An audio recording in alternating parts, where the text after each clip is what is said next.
2024 లేదా 25లో డిగ్రీ లేదా బీటెక్ చదివారా? సాఫ్ట్‌వేర్ జాబ్ కోసం ఎదురు చూస్తున్నారా? అయితే కోడ్ జ్ఞాన్ 100 డేస్ కోర్సులో చేరండి, జాబ్ సాధించండి. గానే మనందరికీ కూడా ఒక పాతకాలపు పద్ధతులు కావచ్చు, మన ఆచారాలు కావచ్చు, ఇవన్నీ గుర్తొస్తూ ఉంటాయి. అండ్ అవి మీరు ఈ కోయ బొమ్మల రూపకంగా మా అందరికీ కూడా ప్రెజెంట్ చేయడం అంటే మామూలు విషయం కాదు. అసలు ఆ కళను మీరెప్పుడు నేర్చుకున్నారు? ఎలా మొదలుపెట్టారు మీ ప్రయాణం? మా వారు మా పెళ్ళి కన్నా ముందే ఈ వర్క్ చేస్తున్నాడు. అంతకుముందుకే దానాలకోట చంద్రయ్య దగ్గర మా వారు 91లో నేర్చుకున్నాడు. మా పెళ్ళి అయ్యేసరికి అంతకుముందుకే ఇదే వర్క్ చేస్తున్నారు కాబట్టి ఇదే నేను కూడా నేర్చుకున్నాను. నాకు నేర్పించాడు. అలాగే నేను ఇంట్రెస్ట్గా నేర్చుకున్నాను. నేర్చుకున్నారు. అంటే నేర్చుకున్నప్పుడు మీకేమన్నా ఇబ్బందులు కావచ్చు, లేదు ఇది నాకొస్తుందా అన్న ఆలోచన కావచ్చు, ఏమన్నా వచ్చాయా అలాంటివి? అట్లా ఏం అనిపించలేదు. ఎందుకంటే ఇంట్లోనే చేస్తున్నాడు కాబట్టి ఇక వేరే ఏం పని వద్దు. ఊర్లలో ఏంటంటే బీడీలు అవి ఇవి చేస్తారు కదా. మా అత్తమ్మ వాళ్ళకి ఇట్లా అందరు బీడీలు చేసుకోమని చెప్పారు. కానీ వద్దులే, ఇదే పని నేర్చుకుంటే సరిపోతుంది, ఇద్దరం చేస్తాం అనేసి మా వారు చెప్పేసరికి సరే అని మా ఇంట్లో వాళ్ళు కూడా ఒప్పుకున్నారు.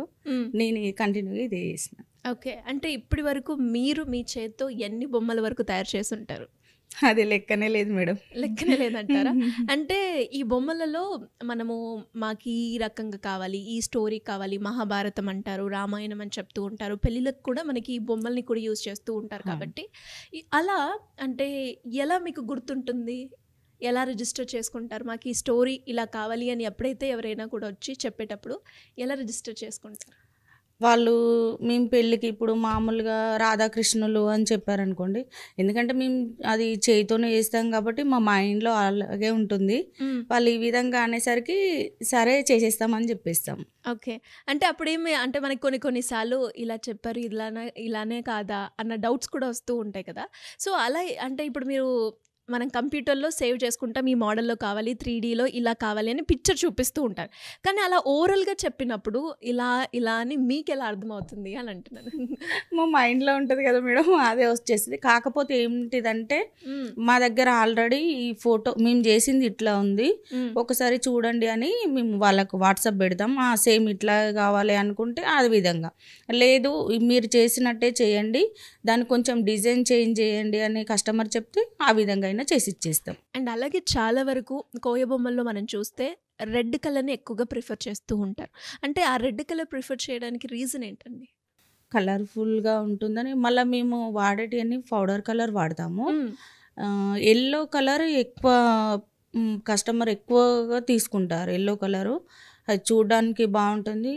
మనకు ఎల్లో అంటే మనకు మంచిది అనేసి ఎల్లో కలర్ యూజ్ చేస్తారు. ఎల్లో రెడ్ రెండు చూడడానికి అట్రాక్టివ్గా ఉంటుంది, కలర్ఫుల్గా ఉంటుందని. ఓకే. అండ్ ఇనిషియల్గా అంటే ఇలా ఎవరైనా కూడా ఈ కోయ బొమ్మలు నేర్చుకోవాలి అనుకునే వాళ్ళకి పెట్టుబడి ఎలా ఉంటుందంటారు? ఇది పెట్టుబడి అనేది తక్కువగా ఉంటుంది, ఎక్కువ కష్టం ఏముండదు, ఖర్చు కొంచెమే ఉంటుంది, శ్రమ ఎక్కువ ఉంటుంది. శ్రమ ఎక్కువ ఉంటుంది. ఎంతవరకు ఉంటుందండి? ఒకవేళ ఎవరైనా కూడా నేర్చుకుని మొదలు పెట్టాలి అంటే ఇంటి నుంచే చేసుకోవచ్చు ఇది మనం? ఇంటి నుంచి చేసుకోవచ్చు. యావరేజ్గా మనకి ఇందులో పెట్టుబడి ఎలా ఉంటుంది? మామూలుగా మీకు ఒక 10,000 మనం పెట్టుబడి పెట్టామనుకోండి, 50,000 వరకు మనం చేసుకోవచ్చు, సంపాదించుకోవచ్చు. అండ్ అలాగే మీకు ఆర్డర్స్ ఎలా వస్తూ ఉంటాయండి? మాకు గోల్కొండ షోరూమ్ నుంచి వస్తాయి. విహాబ్ నుండి ఎక్కువ మాకు కాంటాక్ట్స్ కానీ ఎక్కువ మంది పరిచయం అవ్వడం కానీ ఎక్కువ జరిగింది. వాళ్ళ ద్వారా వాళ్ళ దగ్గర నెంబర్ తీసుకున్న వాళ్ళు, కొన్ని ఆర్టికల్స్ వచ్చాయి కదా, దాంట్లో కూడా నెంబర్ ఉండడం వల్ల అది చూసి మాకు ఫోన్ చేసి మాకు ఈ విధంగా కావాలి అనేసి సరే చేసిస్తాం అనగానే వాళ్ళు అడ్వాన్స్ వేసిస్తారు మాకు, వేయగానే మేము చేసి ఇచ్చేస్తాం. ఓకే. మరి బిజినెస్ మొదలు పెట్టారు, ఫస్ట్ ఎలా ఉంది, ఇప్పుడు ఎలా ఉంది? ఆ డిఫరెన్స్ ఏ విధంగా చూడొచ్చు అంటారు?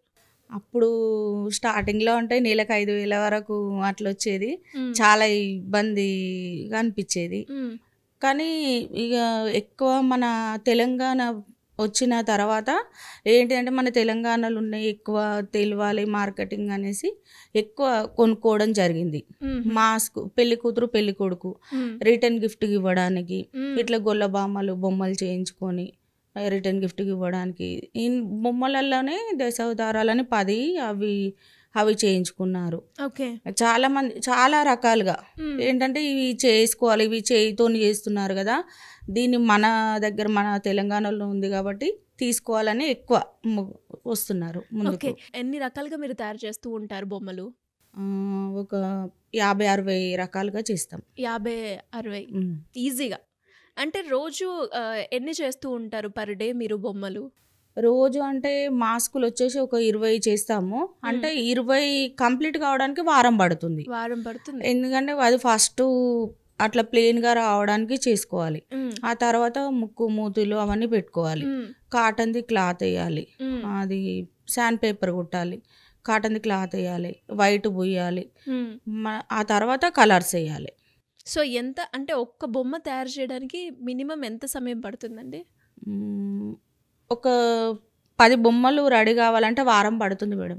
వారం పడుతుంది అంటారు. మన శ్రమ ఎక్కువగా ఉంటుంది, శ్రమ ఎక్కువ ఉంటుంది, అండ్ అలాగే క్రియేటివిటీ కూడా ఎక్కువగానే ఉంటుందని చెప్పొచ్చు. అండ్ ఆ కలర్ కాంబినేషన్ ఇది పెడితే బాగుంటుంది ఇలా అని ఎలా మీరు ఐడెంటిఫై చేస్తూ ఉంటారు?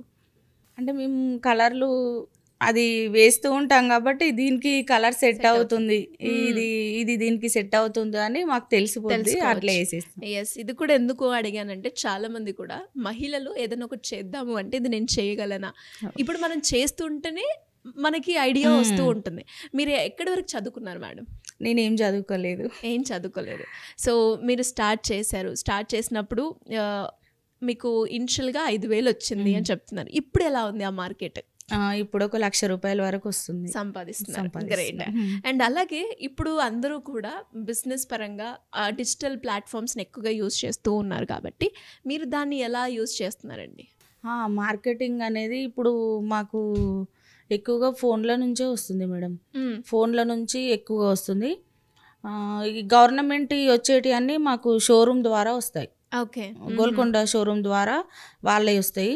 ఎక్కువ అయితే కాంటాక్ట్ అనేది మాకు ఫోన్ నుంచి, విహబ్ నుంచి ఇవి ఎక్కువగా వస్తాయి. సో ఇలా మీకు ఆర్డర్స్ అనేది రావడం జరుగుతుంది. అండ్ అదే విధంగా మనం బిజినెస్ మొదలు పెట్టినప్పుడు మనకి అప్స్ ఉంటాయి, డౌన్స్ ఉంటాయి కాబట్టి ఎస్పెషల్లీ వ్యాపారులందరికీ కూడా కోవిడ్ అనేది చాలా బాగా డ్రాబ్యాక్ అని చెప్తూ ఉంటారు.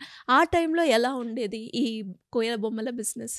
మేము ఫస్ట్ స్టార్ట్ చేసినాక కొంచెం నిలదొక్కున్న వరకు వచ్చాము. కరోనాలో మా వారు పెరు ఎగ్జిబిషన్కి వెళ్ళారు.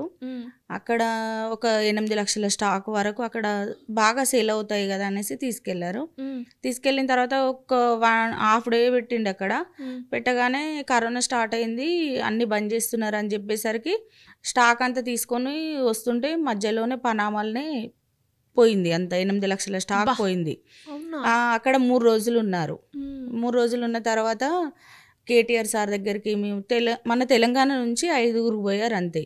అప్పుడు గవర్నమెంటే పంపించింది. ఆ సార్ వాళ్ళ దగ్గరికి పోతే వాళ్ళు వీళ్ళని రప్పించారు.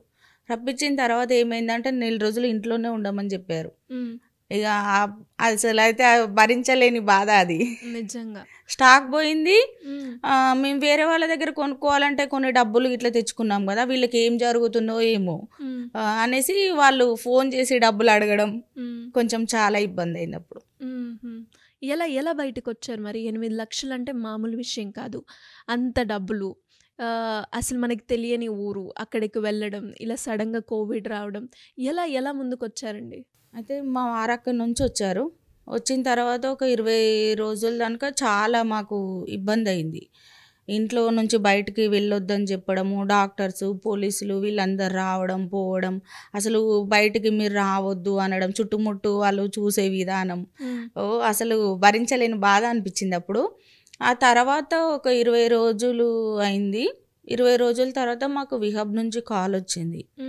వాళ్ళు ఏమన్నారంటే, మీ బొమ్మలు చూసాం మేము, మీరు ఒకసారి వాట్సాప్ పెడతారా అని ఫోన్ చేశారు. ఓకే. అంటే సరే మేడం అని వాట్సాప్ పెట్టాం. పెట్టిన తర్వాత కోవిడ్ టైంలోనేనండి? కోవిడ్ అయిపోయిన తర్వాత ఒక 20 డేస్ తర్వాత చూసిన తర్వాత మళ్ళీ వీడియో కాల్ చేశారు వాళ్ళు.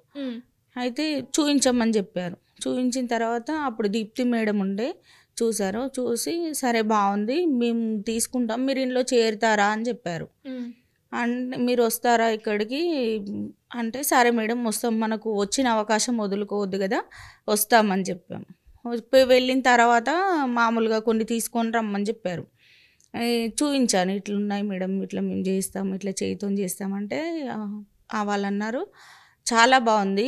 మేము ఇంతవరకు చూడలేదు అసలు. ఇట్లా చేతితోని చేస్తారని మన తెలంగాణలో ఉందని మాకు తెలీదు అని. మేము తీసుకుంటాం ఇవి అని చెప్పారు. అంటే సరే మేడం అని చెప్పాం. ఆ తర్వాత ఒక నెల రోజులకి అట్లా కొంచెం ఇక ఫోన్ చేసి అడిగాం, మరి ఇట్లా మీరు అన్నారు కదా మేడం అంటే ఒకసారి రండి అని చెప్పారు. వెళ్ళాం. వెళ్ళిన తర్వాత సరే మేము తీసుకుంటాము, మీకు మీ నెంబర్ ఇవ్వండి, ఎక్కడెక్కడ ఉండాలనో ఎక్కడెక్కడ ఎవరన్నా ఉంటే వాళ్ళకు కూడా చెప్తామని చెప్పారు.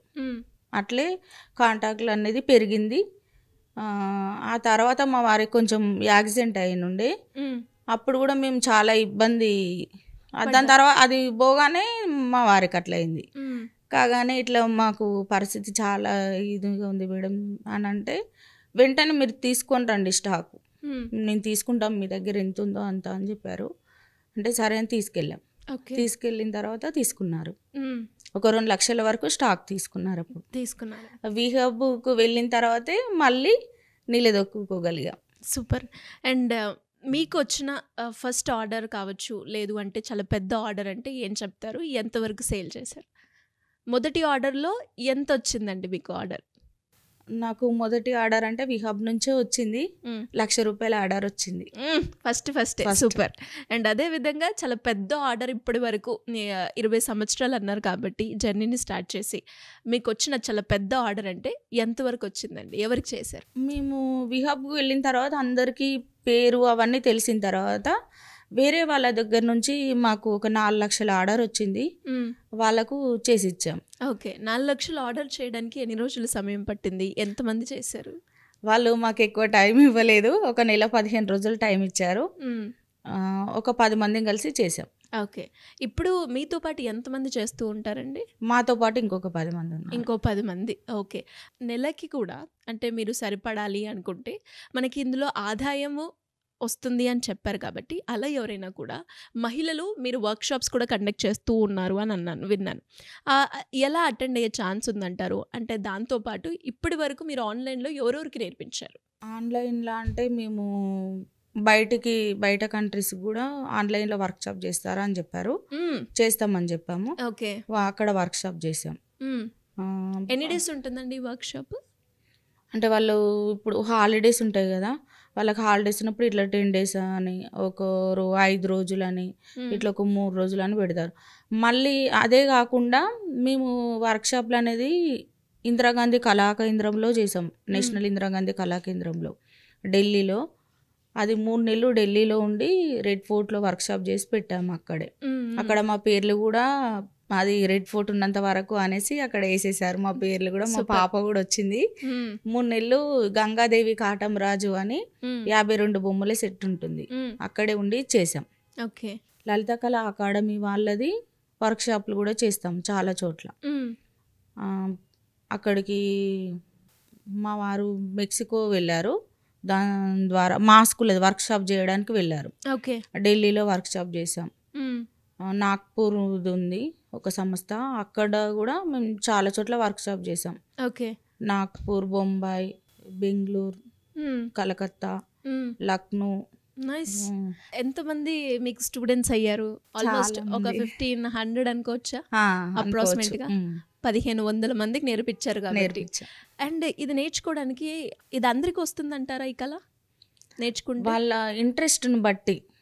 ఇప్పుడు అసలు నాకు ఐడియానే లేదు, నేను చేస్తానని కూడా అసలు కల్లో కూడా అనుకోలేదు, కానీ చేశాను. అది చేయాలన్న పట్టుదల, నేర్చుకోవాలన్నది ఉండి చేశాను అట్లా.